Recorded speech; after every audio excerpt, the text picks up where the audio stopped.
viewers and subscribers, welcome back to the Sports Perspective TV. As always, thank you. Thank you for tuning in.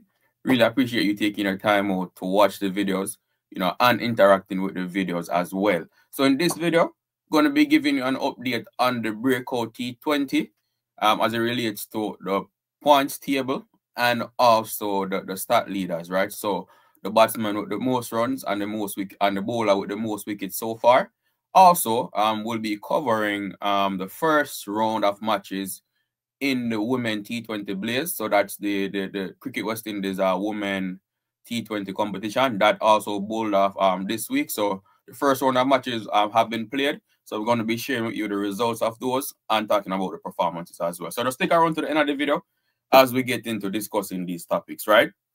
But as always, before I get into the details, I would really appreciate if you take a few seconds to just like the video and subscribe to the channel if you're new or for whatever reason you have not subscribed as yet, right? Free and simple ways for you to support the channel, but it really goes a far way in helping the channel to grow and also getting the videos in the YouTube algorithm. So just take a few seconds to do that, and then we'll get into the details. All right, so now that that's out of the way, let's get into the details, right? And I'm going to start with the Women T20 Blaze. So the first round of matches were played, and the first round of match, so the first round matchups were the Windward Islands. They went up against Jamaica. Trinidad and Tobago, they went up against Barbados, and Guyana went up against the Leeward Islands, right? So in the match between Jamaica and the Windward Islands, we see where Jamaica won that match by 7 wickets, right? So the Windward Islands batted first in that match, and they were bowled out for 85, with Afi Fletcher leading the way with the bat for them. She got 32 runs, right? Jamaica, in reply, they were able to chase down that target, losing only 3 wickets, right? So they got to 86 for 3, and with Rashada Williams, who's the captain, making 41, leading the way from the front with the bat for Jamaica. And Chanel Henry also contributed 26 runs for Jamaica in their chase, right? Bowling for Jamaica, it was Shedi Nation, the veteran. She took 3 for 7. And Vanessa Watts, she took 3 for 18. And those are the main contributors with the ball for Jamaica in bowling out the Windward Islands for only 85 runs, right? So good start there by Jamaica. Hopefully they can continue on that vein, of course. The next matchup was between Trinidad and Tobago and Barbados, and Trinidad won this match by 3 wickets. And Trinidad won this match.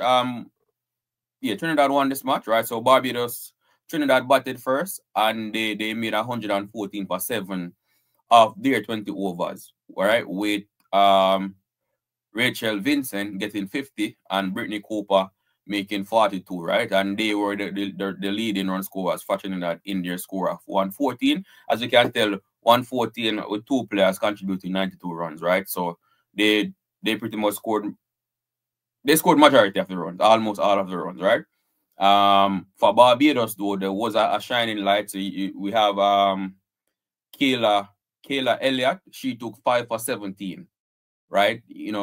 In the bowling effort for Barbados, right? And it was actually the only 5-wicket haul taken in the first round of matches, and in any T20 match, right, to take 5 wickets when you're only limited to 4 overs is definitely a commendable feat, right? So I want to say a huge shout out to Kayla Elliott for her efforts in taking 5 for 17 for Barbados. Unfortunately, though, her batting counterparts weren't able to back up her brilliant bowling, and Barbados were bowled out for 78 runs, right?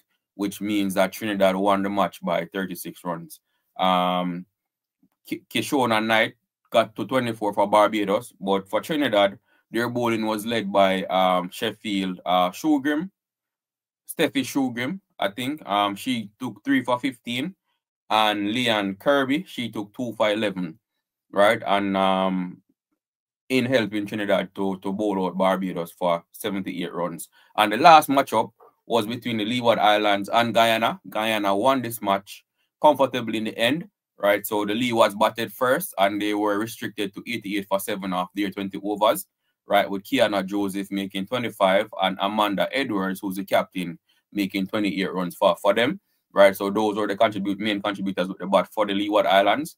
Bowling for Guyana, we had Shenita Grimman taking 3 for 15, and Ashmini Munisar taking 2 for 17, right? Guyana, in reply, they were able to chase down the total, losing only 3 wickets. So they got to 89 for 3, right? With Reliana Grimman making 33 and Shemaine Campbell making 23 runs, right? And so they guided Guyana to victory, to a 7-wicket victory in the end, right? So the winners in the first round were Jamaica, Trinidad, and Guyana, right? Moving on now to the BreakOut T20, right? So the BreakOut T20, it's going on, right? You know, there have been quite a few matches. Most teams have played 3 matches, right? With a few teams only playing 2, but majority of the teams have played. So 4 teams have played 3 matches and 2 teams have played 2, right?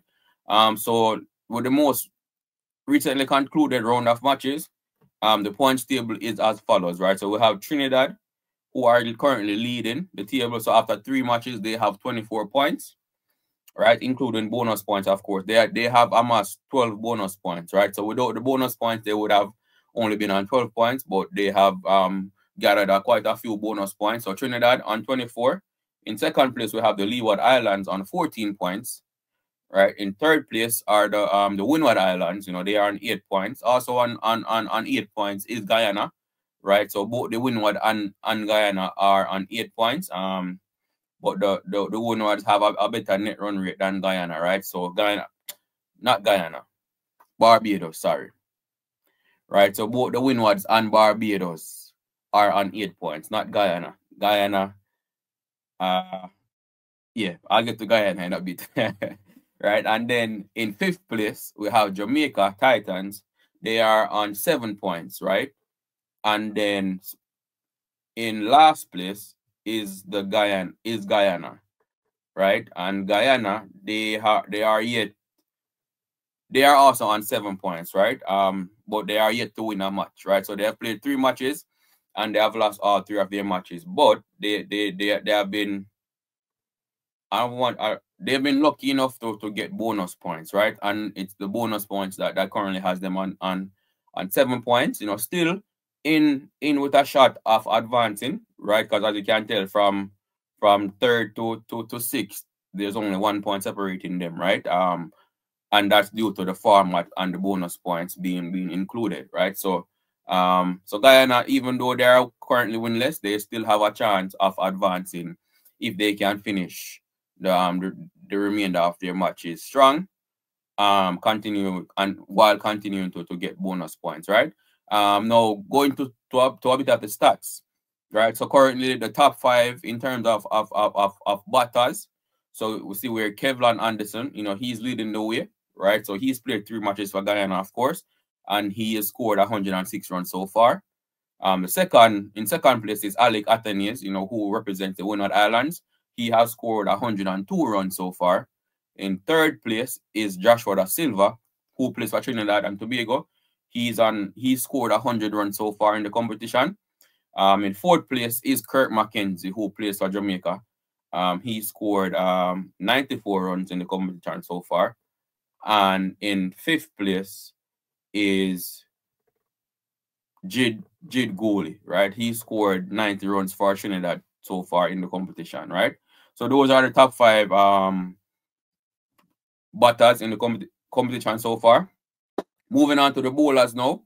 We have Jedediah Blades, you know, the left-hand seamer representing Guyana. He's been, if you ask me, he's been probably the most impressive bowler, in my opinion, so far. And, you know, it is showing in the wickets column as well, right? So he's leading the way with 7 wickets so far, right? You know, in second is Niall Smith. You know, he's also been impressive. And both of these players represent Guyana, right? So Guyana, their bowlers are taking wickets, but they are unable to win matches, right? Which suggests that their batters are failing. But even the leading run scorer, Kevlan Anderson, he also represents Guyana, right? But one person can do it, but their bowlers are doing well. So Niall Smith is on 6 wickets in second place. Also on 6 wickets is Johan Lane, who is representing Trinidad.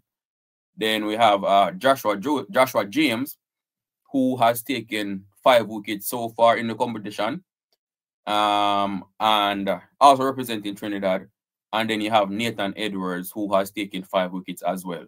Now, as it relates to Joshua James, I don't think he will take any further part in this competition, you know, as he was reported for a suspect action, and he has actually been banned or suspended. Let me not say banned. He has been suspended from bowling, you know, at the moment, right? So he won't be taking any further part in this competition. You know, he will have some work to do to correct his action, and then obviously go through evaluation to ensure that his action meets the required standard, right? So Joshua James, you know, he's been reported for throwing, if you want to call it that, or a suspect action. Jamaicans would say him a fling, right? So, but yeah, Joshua James' action, you know, is under scrutiny, and as such, you know, he has been suspended from bowling. Right, but that's all I have for you in this video. Viewers and subscribers, you know, as always, I really appreciate you taking your time out to watch the video. Thank you for tuning in. Do remember to like the video, subscribe to the channel, and share your thoughts in the comment section. As always, thank you for watching, and I will see you in the next video.